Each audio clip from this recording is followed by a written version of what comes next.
now that we've looked at the normal distribution, we're going to take a look at a special case of it, the standard normal distribution. The reason we're going to look at the standard normal distribution is because when we look to calculate probabilities using the normal distribution, we'll find that there are an infinite number of normal distributions. So in order to avoid the time and energy that would be spent calculating these probabilities for each individual normal distribution that someone came across, someone decided to find one that could be used by anybody as long as we had a normal distribution, right? As long as our data had a normal distribution, we'd use the standard normal distribution. So this standard normal distribution is what we're actually going to be using to find these probabilities, and we're going to talk about we'll just talk about it a little bit. First and foremost, the standard normal distribution is a normal distribution. It says it right there in the name. Second, it is defined as having a mean of 0 and a standard deviation of 1.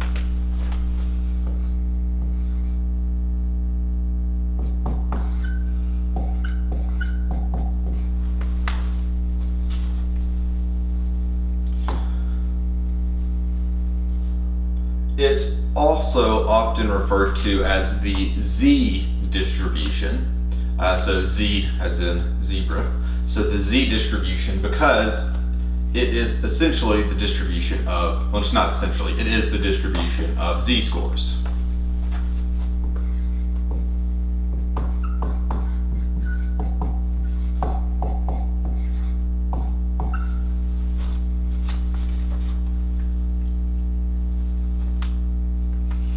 So we saw these back in chapter 4. I told you not to worry too much about them at that point, but I did say that they were going to come back and we were going to be using them and they were going to be quite important. Well, now that time has come. So our Z-scores are our X, so whatever our random variable is, whatever observation, X minus mu, which is the mean, divided by sigma, the standard deviation. If we also recall the process of taking values from kind of whatever their natural state was and converting them into z-scores is also known as, one, it could be called transforming your data and calculating your z-scores. Another way you could phrase that is standardizing your data, right? So if your data is standardized, it's fit for the standard normal distribution chart because it's in the form of a z-score, which is what the distribution is built around.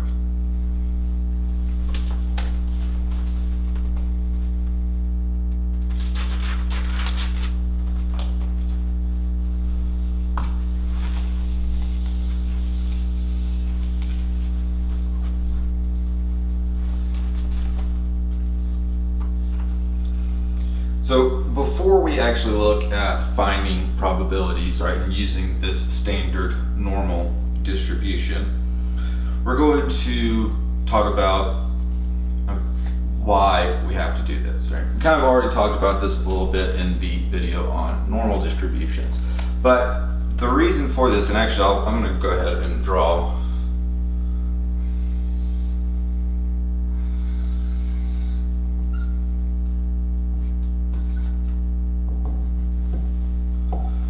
draws a normal or standard normal distribution, right? So mean of 0. So why/how are we going to use these distributions? The why is because we're dealing with continuous random variables. Continuous random variables do not have distinct gaps, right? There's not specific values, right? It's always taking some value in an interval, and whenever we measure things, then we're not getting that exact measure, right? Whatever we get, that's not the exact, say you step on the bathroom scale, you see your weight. Weight is a continuous random variable, and the weight that appears on your scale is not your exact weight, right? It's somewhere close to it, right? Depending on how accurate your scale is, but it's not exactly your weight. right? That idea is going to carry over into these continuous probabilities, or the probabilities for continuous random variables. All right, we cannot say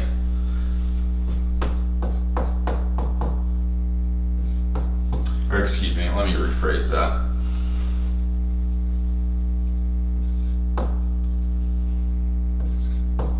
It's not that we can't say something like this, right? It's not that we can't look for the probability that z equals some specific z-score, or the probability that weight equals some value, right? We can. But because our data is made up of values that can take on any interval that are not usually exactly, or not just, there's no way we can tell, but it's exactly X number of pounds, right? Out to this number of decimal places. Odds are there's going to be some more decimal places. So whenever we look at something like probability that z equals z, or I guess in the original format was just as appropriate, right? The probability that x equals x. For continuous random variables, those are always 0. So for a continuous random variable, the probability that our random variable x equals some specific value is 0, right? If we're dealing with z-scores, the probability that a z-score equals exactly one z-score is also going to be equal to 0, right? Because there's an infinite number of possibilities. What's the probability of that one exact equaling 0? Right? And that's essentially what we're doing. Or we're saying, right, all of the, if we were calculating a probability, a classical probability, so the probability x equals some continuous random variable, right? The probability that some continuous random variable equals exactly x, right? We're saying, well, how many, if we go back to that classical approach, the number of outcomes in the event, right? Well, in that case, there's only exactly one outcome in that event, that exact value, divided by the total number of outcomes in the sample space, right? And the exact number, the number of outcomes in the sample space is infinity. So if you divide anything by infinity, it's going to give you 0, right? Or at least it's going to approach 0 until it's essentially 0 anyways. All right, so when we are doing these, we're not going to be able to look at these probabilities x equals exactly this value, x equals exactly that value. Instead, we're going to have to focus on our inequalities, right? Using probability statements that use those inequalities, less than, equal than, or excuse me, not equal than, that's not a thing, less than, greater than, so on and so forth.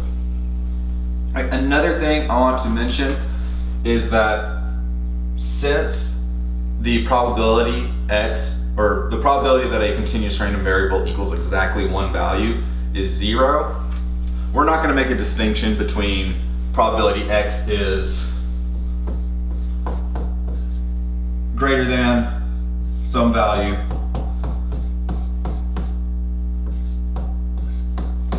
or the probability x is greater than or equal to some value.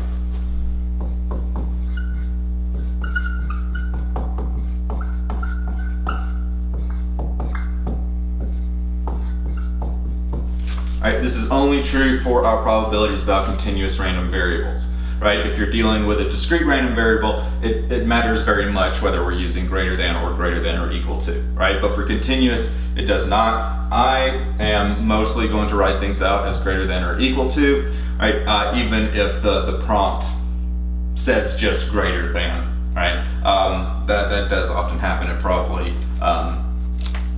it happens on the slides that I made as well, all right? So, this is what we're going to have to focus on.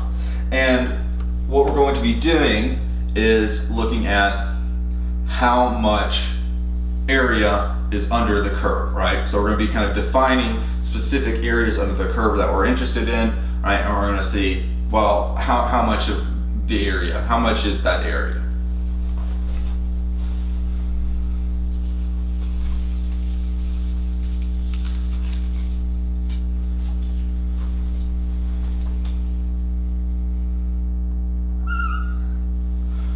So, for example, let's say that I'm looking at, let me say that I'm looking at power usage just in the US. All right, let's say that we're looking at monthly power usage in the US in kilowatts per hour.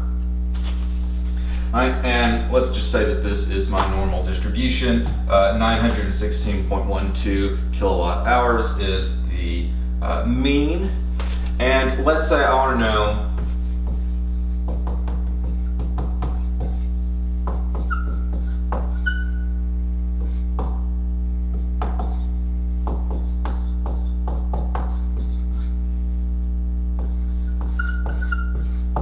let's say that this was my question. What is the probability that X, right, or really I should say X, right? Capital X represents our variable as the whole. So what is the probability that X, or the number, what is the probability that the monthly energy use of a household or whatever we're looking at is less than 500, right? So let's say that's what we're looking for. So what we would want to do is to find 500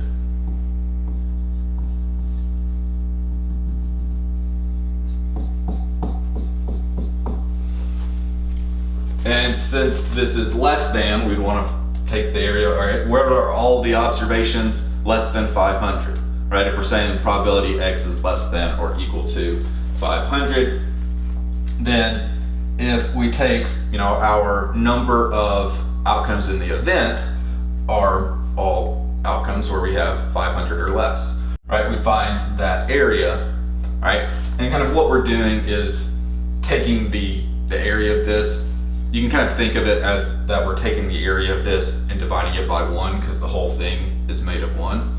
Or the whole thing is made of 1. The whole thing equals 1. The whole area under the curve equals 1. All right, so if we took the area to the left of 500, right, divided by the total area, which we're just dividing by 1, so it's just going to be whatever that area is. That is our probability. All right, probably made that a little bit more complicated than it needs to be, but we're about to do some examples, so hopefully that'll get cleared up.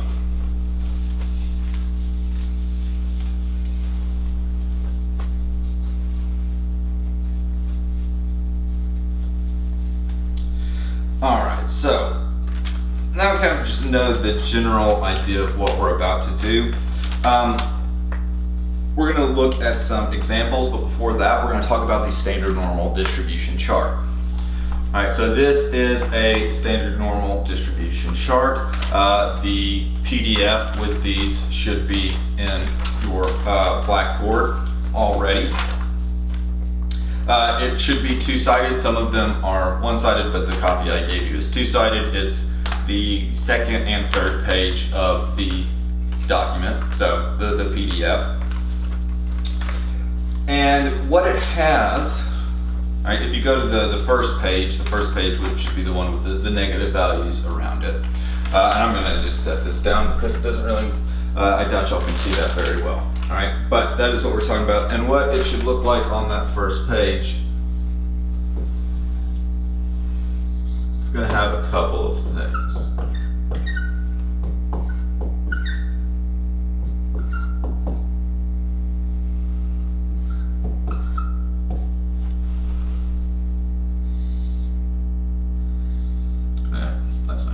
That's okay, we'll talk about that later. All right, so generally the big thing that we're looking at here is that we've got a bunch of 4-digit, all right, or values that go out to 4 decimal places in the middle of this page, right, it's filled up with them along the outside. We've got along the top, we've got three digits out here. So starting with 0.00, 0.01, so on and so forth, all the way to 0.09. And along this first column, we have some other values, all right, but these only have 2 decimal places, starting with negative 0.0, negative 0.1, so on and so forth, and it goes down to negative 3.4. All right, so these numbers along the outsides are our z-scores. All right, so the numbers on the outside, those are our z-scores. So when we have a z-score or we're given a z-score, right, that's where we need to look for it to show up, right, around the outside. All right, now what the table gives us, right, so, well, let me pump my brakes real quick. So we're going to use these, right, we're gonna have a z-score, and then we're gonna find that z-score along these edges. All right, this first row, all right, or not this first row, this first column, all right, where you've got the 2 digits, right, and they're negative over here. All right, these are the first 2 digits of a z-score, right? Or maybe more correctly, it's the ones place and the tenths place, right? So when you have it, it's going to usually be just the first two values, right? Also, this chart doesn't go up very high, so it will be just, you know, kind of three numbers max. But here are the first 2 digits, or the ones place and the tenths place, right? Along the top, we have the hundredths place for our z-scores. All right, so if you were to, well, we'll hold up on that. We'll kind of discuss that a little bit more.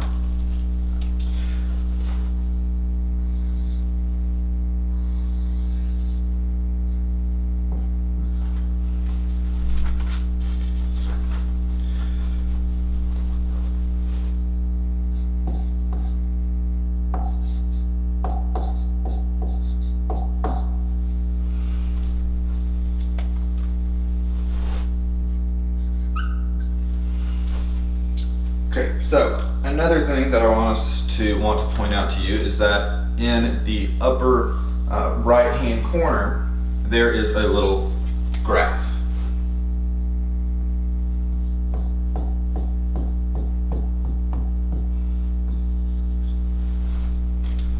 Right, it's a standard normal curve.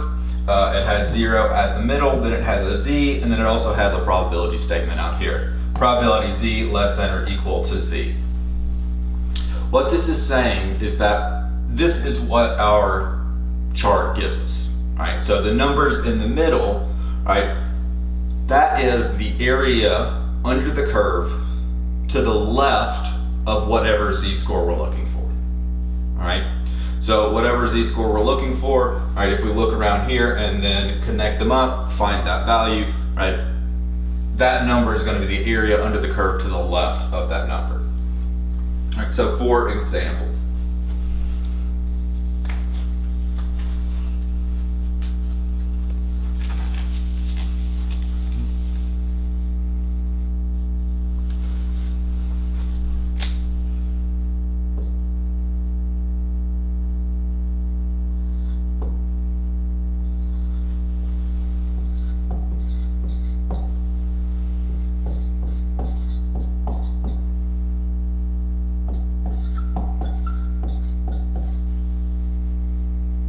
that's okay.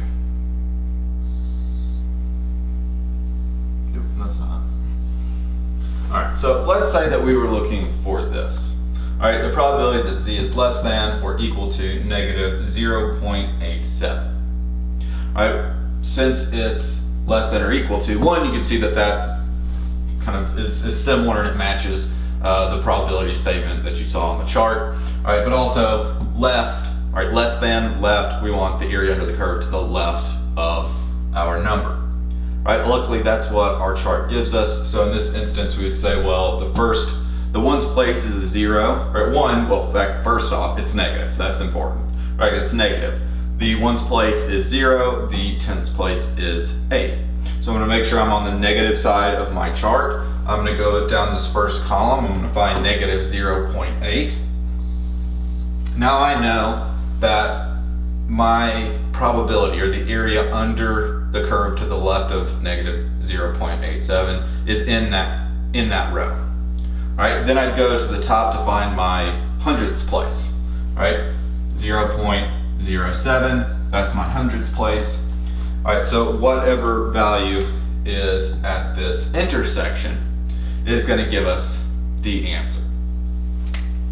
All right, so if we were to go to, our chart, and this is actually not one that I prepared, so 0.87, we should find 0.1922.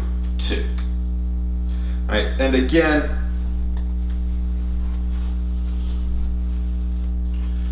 just to, that's right in the middle of the board, that's okay. All right, so that is completely dry.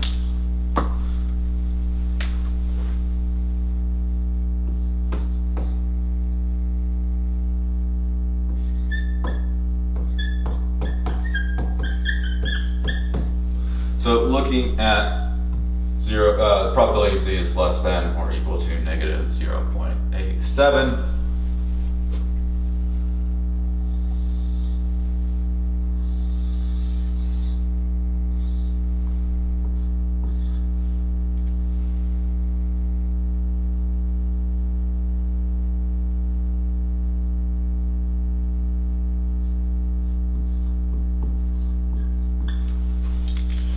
When looking for that, right, less than, so it's the area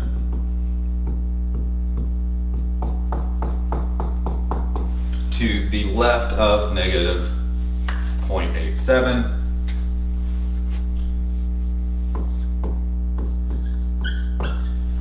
And the area under the curve in that area is equal to 0.1922.